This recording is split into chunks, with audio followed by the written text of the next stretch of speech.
Hai semuanya, perkenalkan, nama saya Cindy Maharsari dari kelas KPI 2B. Hari ini kita akan membahas salah satu topik penting dalam kehidupan sehari-hari, yaitu komunikasi. Apa sih sebenarnya komunikasi itu? Apa saja fungsinya, karakteristiknya, dan bagaimana unsur-unsur itu apa saja? Yuk kita bahas bareng-bareng secara singkat. Yang pertama, pengertian komunikasi.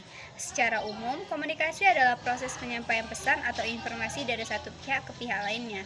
Tujuan utamanya adalah untuk menciptakan pemahaman bersama. Komunikasi bisa dilakukan secara verbal, seperti berbicara atau menulis, dan non-verbal seperti bahasa tubuh, ekspresi wajah, atau gerakan tangan. Tanpa komunikasi, kita tidak bisa bekerja sama, menyampaikan pendapat, atau bahkan membangun relasi. Menurut Laswell, komunikasi dapat dijelaskan melalui sebuah pertanyaan penting. Who say what in which channel to whom we with effect. Artinya, siapa mengatakan apa, melalui saluran apa, kepada siapa, dan dengan dampak seperti apa.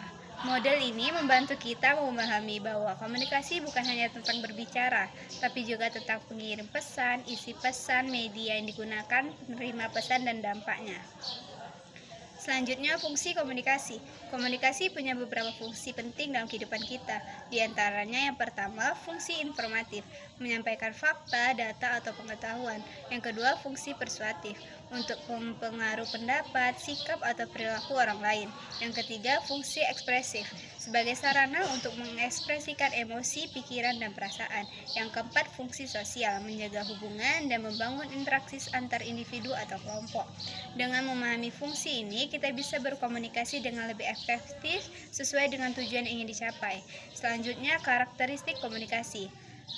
Yang pertama, bersifat dua arah, selalu melibatkan pengirim dan penerima pesan. Yang kedua, bertujuan.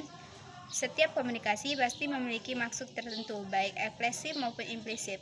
Yang ketiga, dipengaruhi oleh konteks, seperti budaya, situasi, tempat, dan waktu. Yang keempat, menggunakan simbol atau kode, baik dalam bentuk kata, gambar, atau gerakan.